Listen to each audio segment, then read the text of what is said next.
د اندلس فاتح نمه برخه.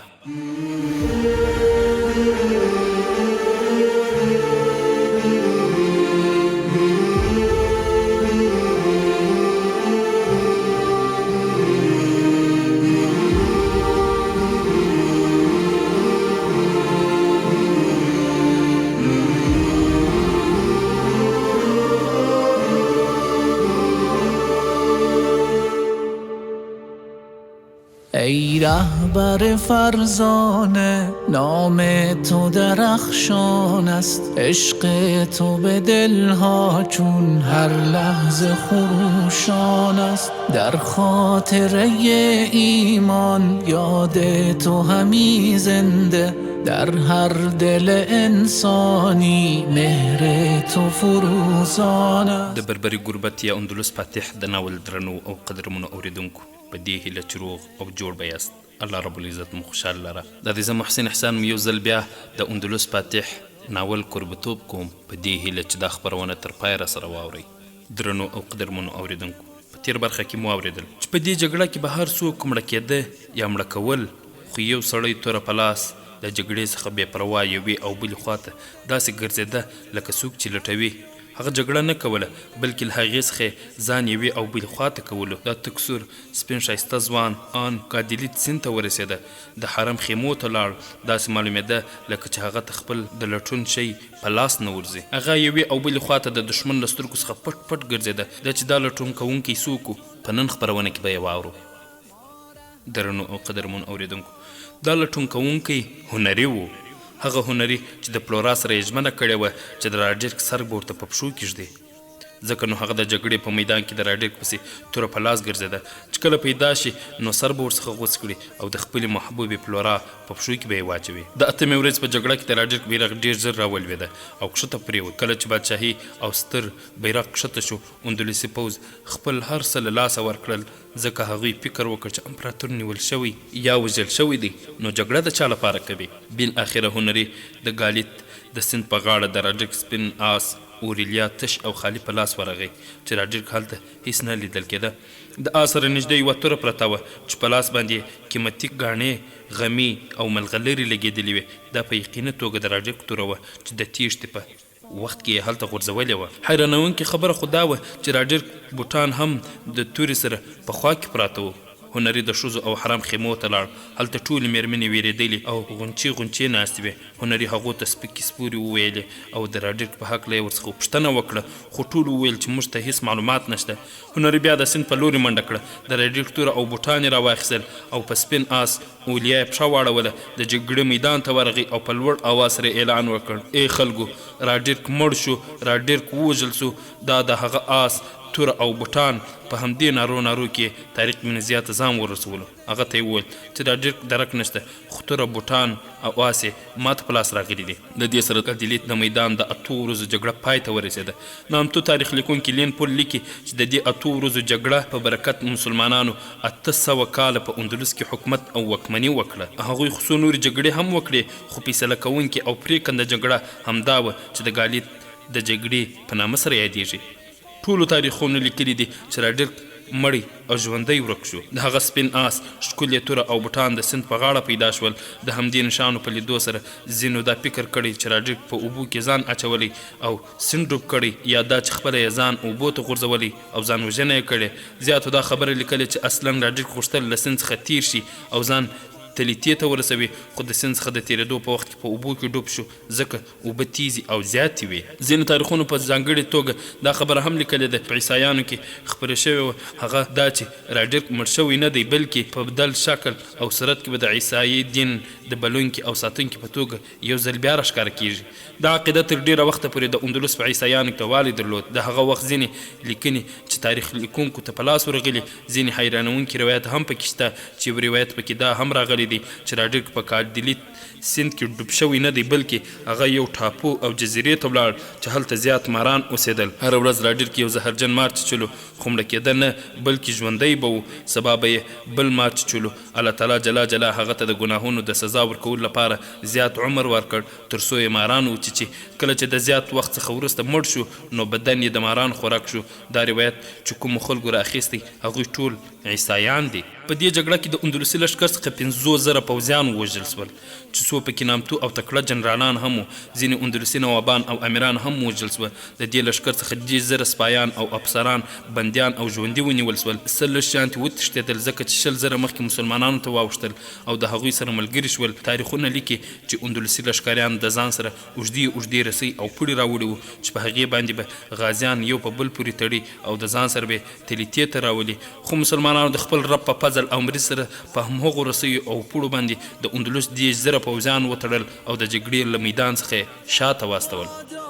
فدای تو در پیر و جوان ما، عشق تو نمایان است. ما رهرو قرآن و هم سیرت او هستیم، این هر دو چراغ دین منشور مسلمان است. تا جان به بدن باشد این جام کفن باشد، صدها که چو من باشد در راه تو قربان است.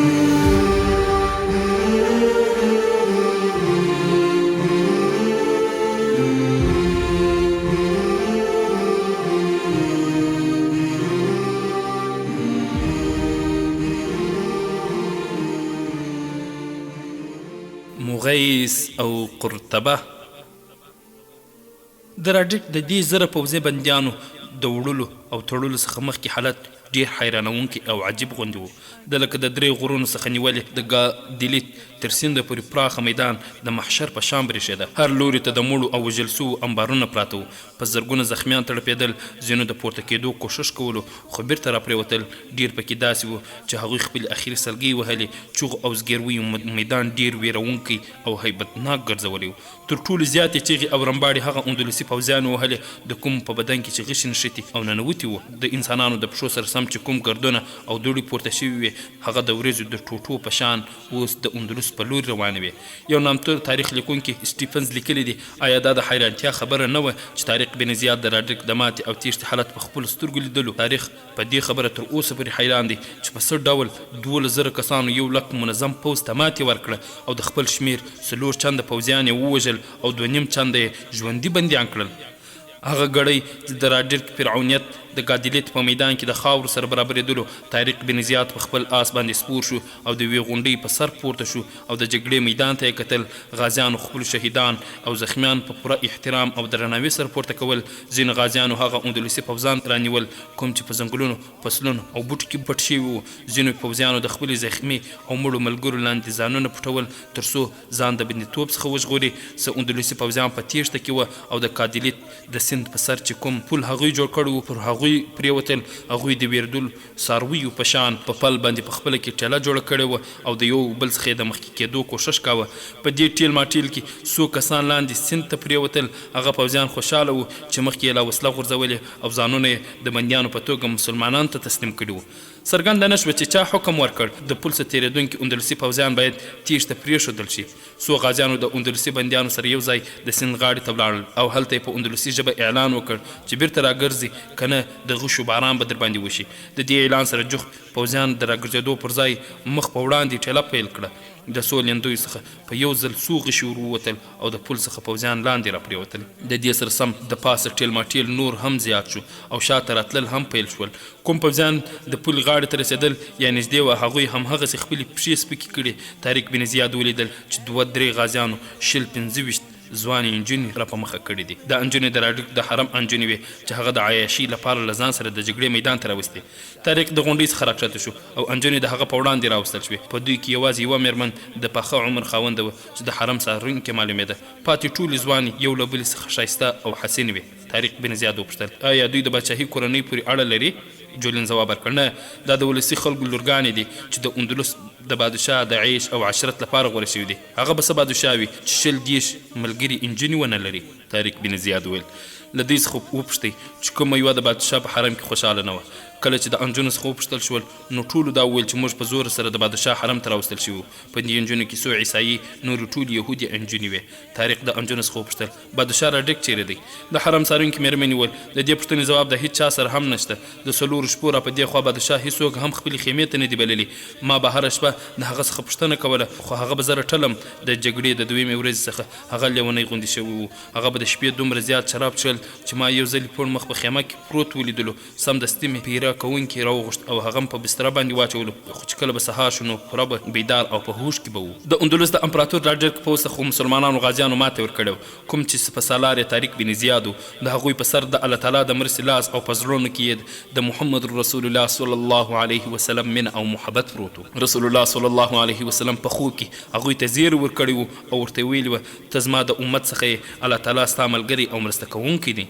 د اندلس بادشاه راډرک ته د خپلو ګناهونو ظلمونو او تیریو ماتې ورکړه. هغه عبرتناکه ماتې خوړلې وه. معلومه نه ده چې د څومره معصوم پیغلو او زاریو به هغه ته ماتې ورکړې وي.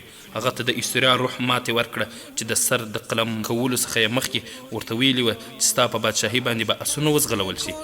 توهین بر احمد القاسم نفرین خدا بر او ملعون مسلمان است تا جان به بدن داریم بر خصم تو میتازیم ما چون دژ پولادین این مسلک قرآن است روشن شده این دنیا از یمن طفیل تو اسلام تو در گیتی هر جا چو بهاران است جان همه عالم بادا به فدای تو در پیر و جوان ما عشق تو نمایان است ما رهرو قرآن و هم سیرت او هستیم این هر دو د خپرونې درنو او قدرمن اوریدونکو طارق بن زیاد هغه وخت په میدان کې ولاړ و چې کله انجونې ورته مخامخ کړای شوې. بندیان چې هر چیرې پټ شوي وو د هغوی لټول کېدل او بیا یو ځای ته راوستل کېدل. د حرم د انجونو په څنګ کې 3 بندیان تېرېدل. د هغوی سره 2 غازیان وو. په دې بندیانو کې د یوه خبرې د نورو څخه پورته او لوړې وې. هغه چې کله د طارق بن زیاد په وړاندې انجونې په نیمه دایره کې ولاړې ولیدې نو ودرېد. یو غازي هغه ته وویل مخکې ځه ولې ودرېدې؟ اندلسي بندي ورته وویل په دې انجونې کې زما کشره خور ده د هغې سره د لیدو اجازه راکړه. په راتلونکي بیا څه معلومه ده چې سره وبه ګورو که نه. غازي بربري و چې رحم یې نه پېژندلو. هغه په 2 لاسونو ټیله کړ چې مخکې ځه. د حرم د انجونو څخه یوه ښکلې نجلۍ طارق بن زیاد او جولین ته وویل دا زما مشر ورور دی آیا تاسې هغه ته اجازه نه ورکوئ چې لږ مخې ته راشي؟ طارق بن زیاد خپل بربري غازي ته وویل هغه را پرېږده چې د خپلې خور سره د اخري ځل لپاره وګوري. هغه بندي د انجونو د نیمې دایرې ته راغی او د خپلې خور په لوري کرار روان و. د هغه تر شا بربري غازي را روان و چې د سپه سالار په وړاندې څه ورانۍ ونه کړي. د بربري غازي سره کوچنۍ برچه په لاس کې وه. په دښمن باندې به یې وویشتله. انجلۍ د غازي څخه په ډېر بیړه برچه واخیسته او په ډېره بیړه یې د خپل ورور په سینه کې وټومبله. بیا برچه د ورور د سینې څخه راویستله او 2یم ځل یې پورته کړه خو بربري غازي یې لاس په هوا کې ونیولو او برچه یې ورڅخه واخیستله. د برچې یو ګزار خپل کار وکړ ځکه چې ټوله په سینه کې ننوتې وه. ښکلی اندلسي ځوان لومړی په ګونډو شو او بیا یې پړی مخ پر مځکه راپرېوت. جولین د هغې نجلۍ څخه په اندلسي ژبه وپوښتل داسې ولې وکړل؟ تا خو خپل ورور ووژلو په دې خاطر دې ووژلو چې وسله یې غورځولې وه او تسلیم شوی و. نجلۍ ځواب ورکړ داسې نه ده ما لا دا مخکې وژلو خو شرایط نه برابرېدل. که تاسې د دې جرم سزا ماته راکوئ نو رایه کړئ. ستا سره تورې شته برچې شته زما بدن پرې ټوټې کړئ. طارق بن زیاد ورته ویل موږ تا ته سزا نه درکوو خو دا پوښتنه درڅخه کوو چې خپل ورور دې ولې ووژلو؟ انجلۍ وویل همدا زه د بادشاه راډرک په حرم کې داخله کړی وم. دا لومړی په پوځ کې سپاهي و خو هغه ځان ته رتبه او منصب غوښتلو. زه هغه یوه ورځ په چل سره ماڼۍ ته بوتلم او د دې څارونکي مېرمنې سره یې مخامخ کړم. دې مېرمنې زه د سیل په پلمه دننه حرم ته بوتلم او بیا یې هلته بندي کړم. بوډا بادشاه زما څخه نانځکه جوړه کړه.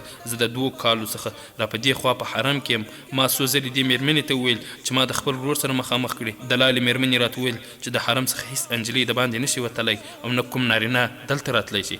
د لالې مېرمنې راته وویل چې ستا ورور په پوځ کې د رتبې او منصب لاسته راوړلو لپاره ته دلته رالېږلې. 2 کاله وروسته ما ته د خپل ورور سره د حساب کتاب خلاصولو وخت پیدا شو. جنرال مغیث الرومي ویل په کوم پوځ او لښکر کې چې داسې ناموس خرڅونکي خلک وي د هغوی پایله همداسې راوځي لکه د اندلسي پوځ طارق بن زیاد حکم وکړ کومې نجونې چې خپلو کورونو ته تلل غواړي هغوی باید بندیانې نشي هغوی اوس د ځان سره خوندي وساتئ هغوی باید په تکلیف نشي موږ مخکې ځو کله چې د هغوی خپله سیمه راشي نو خپل پلار او مور ته یې وسپارئ چون روی تو پر نور است زین است و گریزان است هر کس که کند توهین بر احمد ابوالقاسم نفرین خدا بر او ملعون مسلمان است تا جان به بدن داریم بر خصم تو میتازیم ما چون دژ پولادین این مسلک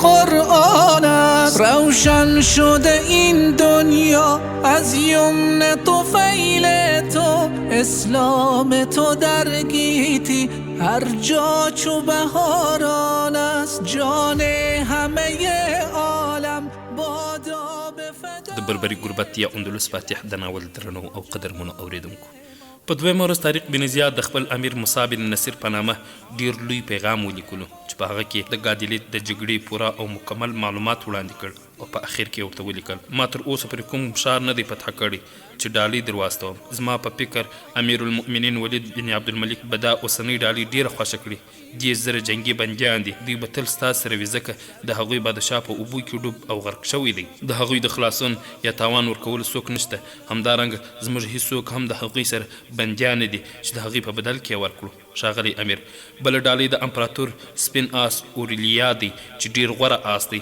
درېیمه ډالۍ د امپراتور قیمتي توره ده دا درې واړه تاسې ته د ډالۍ په توګه در استول کیږي زه به اوس پرمختګ کوم تاسې زما د فتح او بري لپاره په جوماتونو کې دعاګانې غواړئ د آسونو او بندیانو د رسولو لپاره کښتیو ته اړتیا وه د جولین څلور لویې کښتۍ خو طارق بن زیاد د جبل طارق په بنا کې سوځلې وې مسلمانانو کومه لویې کښتۍ هلته نه درلوده تاریخونه لیکي تر دې وخته لا مسلمانانو بحري قوه او سمندري ځواک نه و جوړ کړی کله چې هغوی سمندري او بحري ځواک جوړ کړ بیا د نور باچاهانو بحري ځواکونه په بحر او سمندر کې غرق او ډوب کړل او په خپله د سمندر واک هم په لاس کې واخیست د بندیانو او اضافي اسونو د وړلو لپاره یې اندلسي کښتۍ را پیدا کړې 3 شپې او ورځې د اندلس کښتیو بندیان او اسونه د اندلس څخه تر قیروان پر رسول او پرله پسې تلې راتلې قیروان د شمالي افریقا او مصر مرکز او دارالامارت و په افریقا کې بربري قومونه په اندېښنه کې وو چې څه به کیږي د هغوی خلک د قیروان په ساحل کې ولاړو او سمندر به یې څارلو چې څه احوال واخلي ځینې د سویسته په غاړه کې هم پراته وو بالاخره د قیروان په غاړه د بندیانو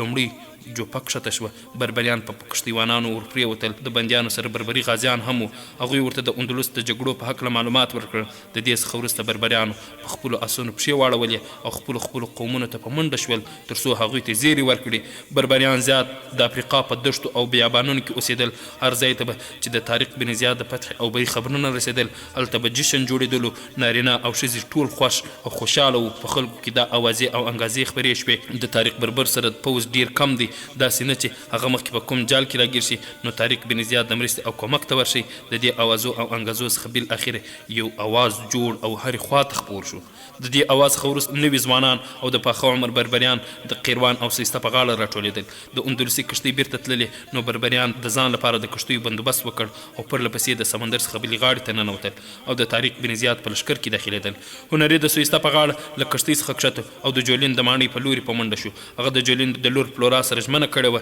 چې د اندلس بادشاه را ډېر سر ورته راوړي او د هغه په پښو کې به یې غورځوي هنري چې کله سویسته ته راورسېدو نو د هغه څخه مخکې هلته د اندلس څخه هېڅ احوال نه و راغلی کله چې هغه د کښتۍ څخه کښته شو او د ماڼۍ په لور یې منډه کړه نو 3 بربریان ورپسې شول هنري ته یو بربر آواز وکړ ته لکه چې د اندلس څخه راغلی هنري پرته له تم کېدو ځواب ورکړ هو زه پوهېږم چې ته د څه په هکله پوښتنه کوې د بربریانو فتحه په نصیب شوه بربري ورته وویل ته لږ تم شه او ټول حال راته ووایه هنري په منډه په لنډو خبر کې هغه ته د اندلس د پوځیانو د بربادۍ او را ډېر لا درک کېدو احوال ویلو او ځان یې ورڅخه خلاص کړ هنري ورته وویل قیروان ته ولاړ شئ هلته د اندلس په زرګونه بندیان راوستل کېږي بربري مسلمانانو د فتح او بري نارې پورته کړې او په خپله مخه روان شول هنري د جلین د ماڼۍ لاره ونیوله او بیا په منډه شو ماڼۍ د کلا په منځ کې او کلا هم ساحل ته نږدې و پلورا د کلا په یوه دیواله ولاړ او سمندر ته یې کتل چې کله به احوال راځي هغه به هره ورځ د سهار څخه تر ماښامه پورې څو ځلې د کلا په دیوال پورته کېده او د سمندر پراخه سطحه به تر خپل نظر تېروله. کله چې به کومې کښتۍ راښکاره شوه نو هغې ته به یې کتل، تر دې چې له سترګو څخه به یې پناه شوه نو په زړه به یې تیاره راتلله او خفه به بیرته راکښته کېده په دې تمه باندې چې هغه به ډېرې شپې او ورځې تېرې شوې او مخ به تېرېدو وې. بالاخره هغه کښتۍ ورته ښکاره شوه د کومې چې هغې تمه لرله. هغې له لرې څخه ولیدل چې هنري له کښتۍ څخه کښته شو. هنري د کلا د اړخ لاره ونیوله ځکه چې هلته د ماڼۍ دروازه را خلاصه شوې وه او دا مهال پرانیستې وه ځکه د ورځې به دا ټولې دروازې پرانیستې وې. هنري له دروازې څخه کلا ته ننوت. هغه هیڅ چا هم راتم نه کړ ځکه ټولو پېژندلو چې هغه هنري دی. هغه د ماڼۍ باغچې ته ننوت چیرې چې د ونو بوټو او ګلانو ځنګل جوړ شوی و. دې باغچې ته د بهرني نرانو لپاره اجازه نه وه، خو هنري په داسې ولولو او احساساتو کې ډوب و چې هر څه یې له یاده وتلي وو ځکه هغه ډېر حیرانوونکی او لوی خبر راوړی و. هغه هلته ودرېد او خپله ساه او ځان یې راسمبال کړ. د شا له لوري هنري ته آواز وشو. هنري شاته راتاو شو نو پلورا په خپل غېږ کې ونیولو. هنري خپل دواړه لاسونه د پلورا څخه راتاو کړل ځکه دواړه د ډېرو ورځو څخه وروسته سره لیدل. لږ ځنډ وروسته پلورا هنري له ځان سره جدا کړ او 2 ګامه ورڅخه شاته شوه. د هغې په څېره باندې د خفګان نښې ښکاره شوې. پلورا په خفه ژبه وویل هنري تو خالي لاس ما ته راغلي، خپله ژمنه را یاده کړه. د راډیک سر چیرې دی؟ هنري په چوپه خوله خبرې اورېدلې او هغه ته یې کتل. پلورا د هنري په دواړو اوږو لاسونه کېښودل او ورته وویل راته ووایه چې مسلمانانو د راډیک له لاسې ماتې وخوړه او ته له هغه ځایه په تېښته راغلې. زما پلار مړ شو یا دا چې ژوندی ونیول شو؟ هنري په خندا شو وویل داسې نه ده پلورا، خاوند جولین ژوندی دی او راډیک ختم شو. پلورا په زغرده وویل نو بیا د راډیک سر څه شو؟ هنري وویل هغه په اوبو کې ډوب او غرق شو. ما د نښې لپاره د هغه بوټان راوړي دي. ما د هغه د بادشاهي توره هم را اخیستې وه او هغه نامتو آس اورلیا مې هم ترلاسه کړې وه. ما په راډیک پسې ډېر کوښښ وکړ او ډېرې مې ولټولو خو یوازې د هغه هم دا 3 شیان په لاس راغلل. خپله لا درکه وو. ما د هغه شیان راواخیستل او په آس سپور شوم او ځان مې طارق بن زیاد ته ورسولو. هغه ته مې زیری ورکړ چې راډیک ورک دی. توره او آس راڅخه طارق بن زیاد واخیستل خو بوټان ما نه ورکړل نو هغه اجازه راکړه ما دا بوټان د نښې لپاره تاسو ته راوړل. په دې خبره باندې د پلورا څېره لکه د سپوږمۍ په شان وځرېده ځکه د هغې غچ او انتقام واخیستل شو. دنیا از یمن طفیل تو اسلام تو در گیتی هر جا چو بهاران است جان همه عالم بادا به فدای تو در پیر و جوان ما عشق تو نمایان است ما رهرو قرآن و هم سیرت او هستیم این هر دو چراغ دین منشور مسلمان است تا جان به بدن باشد این جام کفن باشد صدها که چو من باشد در راه. د خپرونې درنو قدرمنو اورېدونکو 2 تاریخ لیکونکي پروفیسر ډوزي او ګیانګوز لیکلي دي چې کله موسی بن نصیر ته د طارق بن زیاد پیغام ورسېده نو هغه په ډیره بیړه ولوست. د هغه څېره د ولولو او احساسات څخه تکه سره شوه. طارق بن زیاد د 8 ورځو معلومات ورکړي وو. د دې سره د موسی بن نصیر زړه ډاډه نه شو. پیغام راوړونکي ته وویل ته په خپله ژبه ماته د سترګو لیدلي ټول حالات بیان کړه. تاریخونو لیکلي دي چې موسی بن نصیر باندې بېخودي راغلې وه. هغه په خمار حالات کې د ګادلیت د جګړې حالات اورېدل.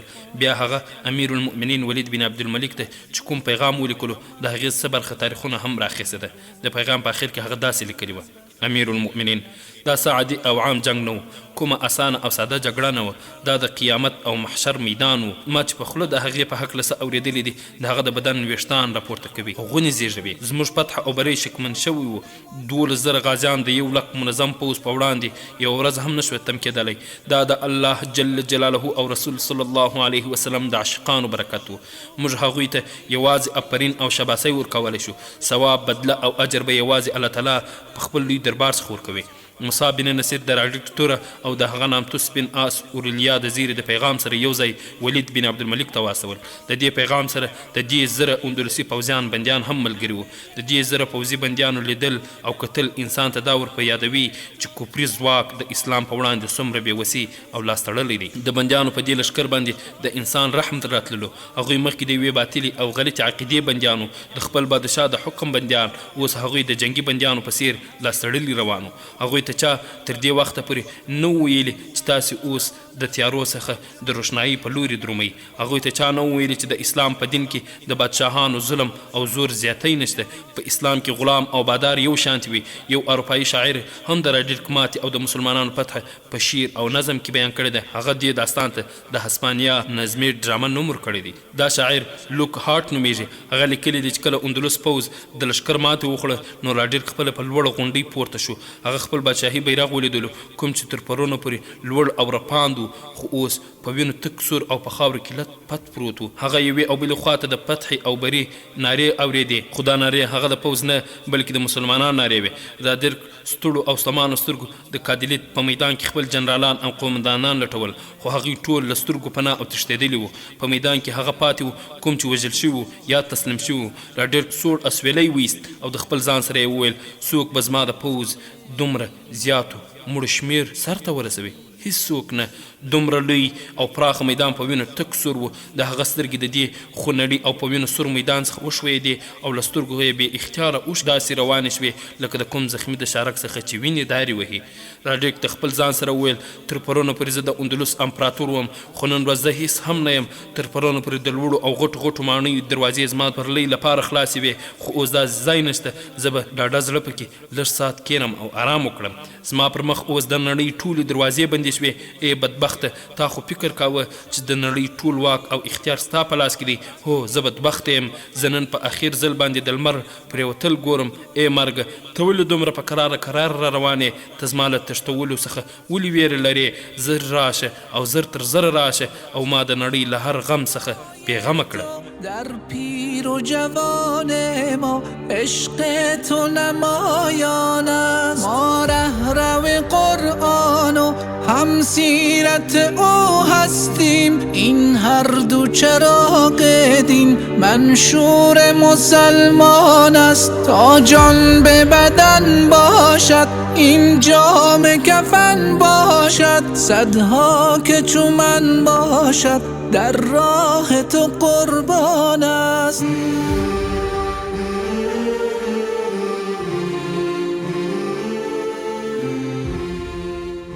د بربري غربت یا اندلس فاتح د ناول درنو او قدرمنو اوریدونکو، د توحید بچانو یو ځل بیا د تاریخ نوی او زرین باب ولیکلو، بلکې دا زرین باب یې د کفارو په لاس د هغو په وینو باندې ولیکلو. طارق بن زیاد خپل سالاران راوغوښتل. جولین او اوپاس د هغه سره ناست و. طارق بن زیاد وویل موږ نور دلته زیات پاتې کېدی نه شو. کوم اندلسي پوځیان چې د دې میدان څخه تښتېدلي دي هغوی ته باید په بل ځای کې د آرام او ځان سنبالولو وخت ورنه کړو. په هغوی پسې شئ او د حرکت لپاره ځانونه چمتو کړئ. د مسلمانانو لشکر د جولین او اوپاس په لارښوونه باندې حرکت پیل کړ. طارق بن زیاد ته احوال ورکړل شو چې ډیر زیات بربري غازیان د شمالي افریقا څخه راغلي په لشکر کې ګډون کول غواړي. کله چې شمالي افریقا ته د غازیانو د فتح او بري خبر ورسېده نو د بربري قومونو او قبیلو څخه زیات غازیان رامات شول او په کرایه کښتیو کې د اندلس په لور راوخوځېدل. طارق بن زیاد حکم وکړ چې نوي غازیان په لشکر کې داخل کړي، خو هغوی باید پوه شي چې دلته موږ جهاد ته راغلي، لوټ چور او تالان د زړه څخه وباسئ. د کادلیت د میدان څخه مخکې د شدونه په نامه یوه کلا وه. د ښار څخه لوی دیوال او فصیل راتاو شوی و چې د دې ښار په منځ کې پوځي کلا پرته وه. کله چې د ښار خلکو او د کلا پوځیانو د مسلمانانو لښکر له لرې څخه ولیدو، پوځیانو د کلا څخه تیښته وکړه. د پوځیانو د تیښتې په وجه ښاري خلکو هم تیښته پیل کړه. طارق بن زیاد وویل هغوی ته له تللو او تیښت څخه منع کړئ. هغوی ته ډاډ ورکړئ چې ستاسې ځانونه او مالونه، حیا او عزت ټول خوندي دي. سپرو ساتونکو په منډه هلته ځانونه ورسول او ولسي خلک یې د وتلو او تللو څخه منع کړل او هغوی ته یې ډاډ ورکړ. د دې څخه وروسته د ښار څخه یو پلاوي طارق بن زیاد ته راغی او هغه ته یې ویل موږ بې وسلې او تشلاس یو، موږ کمزوري یو. کمزوري دا حق نه لري چې په زور باندې خپل شرایط ومني. دا د باچاهانو حق دی چې په زور سره په هیوادونو ولکه وکړي. خپل پوځیانو ته د خلکو د کورونو او حیا د لوټلو او چورکولو اجازه ورکړې. تاسو به هم دا کار کوئ. په دې کلي او ښار کې ستاسو د مخنیوي او لاس بندولو لپاره څوک نشته. موږ ته اجازه راکړئ چې درڅخه ولاړ شو. تاسو زموږ د ټولو تلاشي واخلئ او لټون وکړئ. موږ یوازې خپلې مېرمنې او لورګانې له خپلو ځانونو سره بیایي. تاسې ښار ته راننوځئ، موږ ستاسې هرکلی کوو. طارق بن زیاد ته د بوډا سړي او د پلاوي د ویاند خبرې وژباړل شوې. طارق بن زیاد ویل دې ټولو ته وایي چې موږ ستاسې لپاره داسې دین له ځان سره راوړی دی چې کمزوري خلک د زورورو څخه خوندي او محفوظ ساتي. دا دین هیڅ چا ته هم اجازه نه ورکوي چې د ځان څخه بادشاه او امپراتور جوړ کړي. موږ په دین کې د هیڅ چا د چور کولو او لوټولو اجازه نشته. د چا د عزت او حیا پایمالونکي سزا زموږ په دین کې سنګسارول او په درو وهل ټاکل شوي دي. اجازه ورکول خو په هر صورت هم چاته نشته چې د چا عزت او حیا ته په بده او غلطه سترګه وګوري. دوی ته وایي چې موږ دلته په ځمکه او خاوره باندې د حکومت کولو لپاره نه راغلي، بلکې د خلکو د زړونو او فکرونو د خپلولو او ملګري کولو لپاره راغلي یو. دا کار موږ په زور او ځواک سره نه کوو، بلکې د مینې او محبت له لارې ټول خپلو کورونو ته په پوره ډاډ او اطمینان سره ولاړ شئ. د هیڅ شي د پټولو اړتیا تاسو ته نشته. هر شی د هغه خپل دی او بل څوک هغه ورڅخه په زور نشي اخیستلی. کله چې طارق بن زیاد خبرې د پلاوي خلکو ته واورول شوې نو ټول حیران او هک پک پاتې شول. هغوی پرته له خبرو د طارق بن زیاد له آس سره یو ځای روان شول. تر شا د غازیانو لښکر را روان و. په دې توګه د شندونه پوځي کلا پرته د وینو تویولو څخه غازیانو ته په لاس ورغله. طارق بن زیاد د دې ښار او کلا لپاره کوت او عیسایي چارواکي وټاکل، خو مشر واکمن یې یو مسلمان پرې وټاکلو. ټولو غازیانو په ښار کې هیڅ چاته هم په پورته او بد نظر باندې ونه کتل. تر سبا ورځې پورې د ښار د ټولو خلکو د زړو څخه ویره، ډار او شک لرې شو. د شدونې څخه وروسته بل کوچنی ښار د قرمونه په نامه سره یادېدلو. طارق بن زیاد هلته 18 ورځې تیرې کړې. بربري غازیان د شمالي افریقا څخه پرلپسې را روان وو. ځینې تاریخ لیکونکي د دوی شمېر 12,000 خو ځینو 50,000 لیکلی دی. اصلا د دوی شمېر د 20 او 25,000 په منځ کې وو. طارق بن زیاد خپلو سالارانو او قومندانانو ته ویل چې هغوی ته د جګړې په میدان کې د نظم او ترتیب سره سم د جنګېدلو روزنه ورکړي. طارق بن زیاد چې کله د قرمونه په لور روان شو نو د ښار 2 مخور او سپین روبي اوسېدونکي ورته راغلل. یو مخور سړي وویل په لومړۍ ورځ موږ ستاسې په خبرو باور ونه کړ، خو اوس تاسې په عملي توګه راوښودله چې ستاسې دین هر انسان ته د انسانیت درجه ورکوي. په ولس باندې ورته د لاس پورته کولو اجازه نه ورکوي. د دې ښار بچي ستاسې کړو وړو ته سلام او درناوی کوي. موږ ستاسې د احسان بدله په دې ډول درکوو چې تاسو د راتلونکي خطرونو څخه خبر کړو. د دې څخه مخکې چې څومره ځایونه راځي هغه به دومره اسانه توګه تاسو ته لاس ته نه درځي. له دې ځایه چې کوم پوځ تښتېدلی هغه ستاسې له ویرې نه، بلکې په دې خاطر ولاړ چې د دې ښار خلک ورسره په محاصره کې ونه درېدل او هغوی یې پلوي ونه کړه. نو په چارواکو کې یو تن نور ته زموږ د عمل په نتیجه کې وویل تاسې دا ښار حمله کوونکو ته خوشي کړئ او بیا په نورو ښارونو او کلاګانو کې ځانونه راټول او مقابله وکړئ او دښمن کمزوري کړئ. هغه چارواکي دا هم ویل چې د ډرک د بېعقلۍ په سبب مو ماتې وخوړله او هم ګوت قوم خیانت وکړ. یو قومندان ویل موږ اوس د راډرک څخه خلاص شو نو په ښه طریقه به جګړه وکړو. هغو پرېکړه وکړه چې کله د حمله کوونکو لښکر لرې ښکاره شي نو پوځ باید ځای ورته خوشي کړي او په راتلونکي کلا کې ځانونه برابر او چمتو کړي. طارق بن زیاد ورڅخه وپوښتل د اندلس فاتح د ناول درنو او قدرمنو اوریدونکو دا چې طارق بن زیاد څه ورڅخه وپوښتل ان شاء الله تعالی په راتلونکي خپرونه کې به یې واورو. دا خپرونه ما محسن احسان چمتو او تاسو ته وړاندې کړه. در بیا چې تاسو په درانه حضور کې حاضرېږو تاسو ټول په لوی الله جل جلاله سپارو. السلام علیکم ورحمة الله وبرکاته. این هر دو چراغ دین منشور مسلمان است، تا جان به بدن باشد این جام کفن باشد، صدها که چو من باشد در راه تو